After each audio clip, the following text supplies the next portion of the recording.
the new EV tax credit is here, but with big changes and new qualifications starting immediately and others starting January 1st. Here's everything that you need to know about the new EV tax credit. So let's start off by comparing the old EV tax credit and the new EV tax credit. Starting with the old, which was a non-refundable tax credit, which means that you can only claim as much as you owe in federal income taxes for the year that you claim the credit. And for the new EV tax credit, it's the same. But starting in 2024, dealerships will be able to offer the tax credit up front for customers, which means that you would get an automatic credit at the point of sale, aka at the time you purchase the vehicle, and you no longer have to wait until tax time. To get the old EV tax credit, the car had to be new and used cars did not qualify. Used vehicles now qualify for a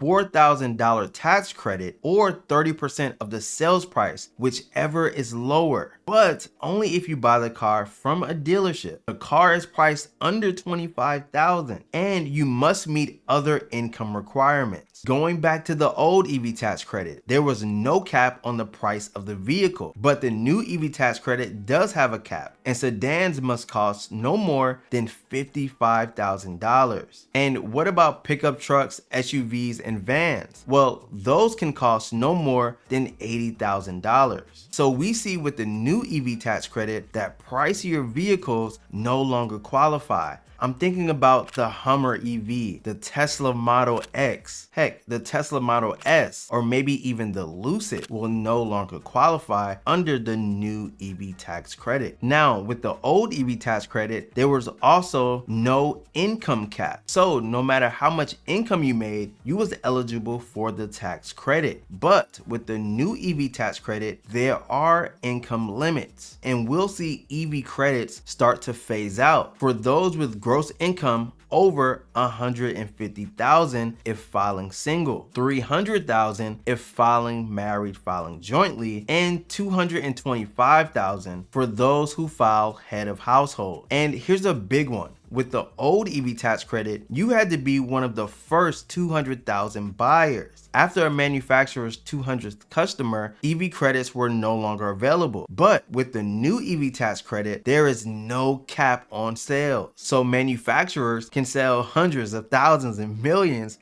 of EVs and not have to worry about the tax credit phasing out. Now let's stick with the new EV tax credit for a second, because we do see some new rules that's bound to shake up the EV industry. The first being that the car must now be assembled in North America. Secondly, the car's batteries and materials must now be sourced in the US or from a trade partner. So with all of these changes, we're going to see an immediate impact this year, starting with the fact that the new EV tax credit ends eligibility for any manufacturer who does not assemble their car in North America. So EVs sold by Toyota, Kia, Hyundai, Porsche, or other manufacturers are no longer eligible for the new EV tax credit. So these are the only models that fit the requirements in 2022. The Audi Q5, the BMW 3 Series plug-in and X5, the Chrysler Pacifica hybrid, Ford Mustang Mach-E's, the Ford Transit van, the Jeep Grand Cherokee hybrid, the Jeep Wrangler hybrid, the Lincoln Aviator and Lincoln Corsair hybrid, Lucid Air, the Nissan Leaf, the Rivian lineup, the Volvo S60, and the Mercedes EQS. Now remember, those are the cars that are still available this year. Something we also see this year is the end of eligibility for those who make over the income cap. Now, we also will see some immediate impacts next year, because even with the cap on vehicles sold being lifted in January, the new rules regarding where cars can be assembled, where battery materials have to be sourced, and how much the car costs, about 70% of all EVs and plug-in hybrids that are currently eligible will not be eligible. And based on those requirements, only a few models will qualify starting 2023. Here they are: the Tesla Model 3, the base trim only; the Tesla Model Y, depending on the options you choose, the Tesla Cybertruck, depending on the options you choose, the Ford Mustang Mach-E, the Ford F-150 Lightning, the Volkswagen ID4, as long as the model is made in Tennessee, the BMW X5 Hybrid, the BMW 3 Series Hybrid, the Chevrolet Bolt, the Chevrolet Blazer, the Chevrolet Silverado, the Cadillac Lyriq only if it's classified as an SUV, and the Nissan Leaf. So if you're looking to purchase any Rivian EVs, Lucid EVs, Fisker EVs, or EVs from Toyota, Porsche, Kia, and others in 2023, you will not be eligible for the credit as it stands today. So let me know in the comments, is there an EV that you want that is not eligible, or are you even impacted by this change? But there's something we need to talk about. What about those who are eligible for the previous tax credit and already put in an order for an EV? Well, there might be some silver lining for you because the new tax credit does include a transition rule that states that any EV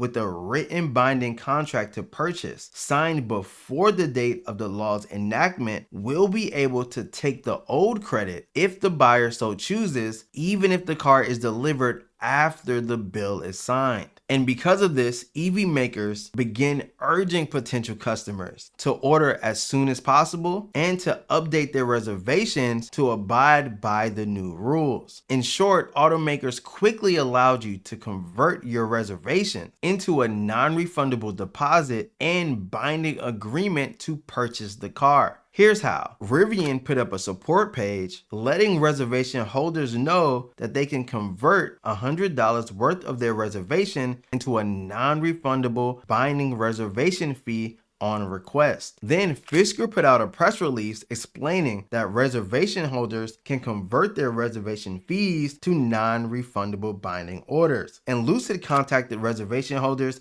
to provide the option of converting their reservation fee to a binding order. And automakers like Hyundai and Kia followed suit. So with all of that, there are some EVs that won't qualify. So we're talking about the Audi e-tron, won't qualify. Fisker Ocean, won't qualify. The Genesis GV60 won't qualify. The Hyundai Ioniq 5 and Ioniq 6. The Hyundai Kona Electric. The Hyundai Nexo. The Jaguar I-Pace. The Kia EV6. I like that car. The Kia Niro Electric. Lexus RZ. Mazda MX-30. Mercedes-Benz EQB. Nissan Ariya. Polestar 2. Subaru Celetra, the Toyota BZ4X, Toyota Mirai, certain models of the Volkswagen ID4, and the Volvo C40. Now, also, regardless of where they're assembled, certain vehicles exceed the cost limitations and now won't qualify for the tax credit. That's the Audi e-tron GT, the BMW i4, the BMW i7, the BMW i6, certain options and trim levels of the Silverado EV, certain options and trim levels of the Ford F-150, the Genesis G80, that big Hummer EV won't qualify, the Lucid Air, the Mercedes-Benz EQE and EQS, the Porsche Taycan